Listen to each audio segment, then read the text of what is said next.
Hello guys, welcome back to our channel Vihas world. ఈరోజు మన recipe వచ్చేసి ఆలు కర్రీ. ఆలు కర్రీ ఎలా చేయాలో ఇప్పుడు చూద్దాం రండి. ముందుగా మనం ఆలు, టమాటోస్ అండ్ ఆనియన్స్, పచ్చిమిర్చి, కొత్తిమీర, కరివేపాకును కట్ చేసి రెడీ చేసి పెట్టుకోవాలి.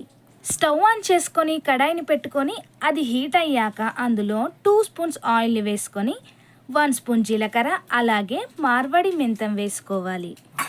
అలాగే అందులో పచ్చిమిర్చి, ఆనియన్స్, ఆలుని కూడా వేసుకొని ఒకసారి బాగా మిక్స్ చేసుకోవాలి.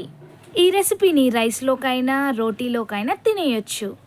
మనకి ఈ ఆలు కర్రీ రెసిపీ జస్ట్ 15 మినిట్స్ లోపే రెడీ అయిపోతుంది. నెక్స్ట్ ఇప్పుడు మనం పసుపుని వేసుకోవాలి. 1 స్పూన్ పసుపు అయితే సరిపోతుంది. పసుపు వేసుకున్నాక ఒకసారి బాగా మిక్స్ చేసుకొని అలాగే కొంచెం జింజర్ గార్లిక్ పేస్ట్ని కూడా వేసుకోవాలి.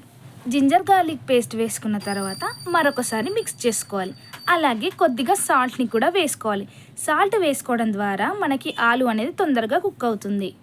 ఆలు ఉడికిన తర్వాత కట్ చేసి పెట్టుకునే టమాటోస్ని వేసుకొని ఒకసారి బాగా మిక్స్ చేసుకొని ఒక 5 మినిట్స్ వరకు లిడ్ పెట్టుకొని కుక్ అవ్వనివ్వాలి.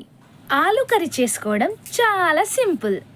ఒక్కసారి మీరు కూడా ట్రై చేయండి. ఆలు అండ్ టమాటో కుక్ అయిన తర్వాత 1 స్పూన్ చిల్లీ పౌడర్ అలాగే టేస్ట్కి సరిపడా సాల్ట్ని వేసుకొని ఒకసారి బాగా మిక్స్ చేసుకొని మీడియం ఫ్లేమ్లో ఒక 5 మినిట్స్ ఉంచుకుంటే సరిపోతుంది. అలాగే చిటికెడు గరం మసాలాను కూడా వేసుకుంటే మంచి టేస్ట్ వస్తుంది. పచ్చిమిర్చి వద్దనుకుంటే మొత్తం చిల్లీ పౌడర్తో అయినా చేసుకోవచ్చు.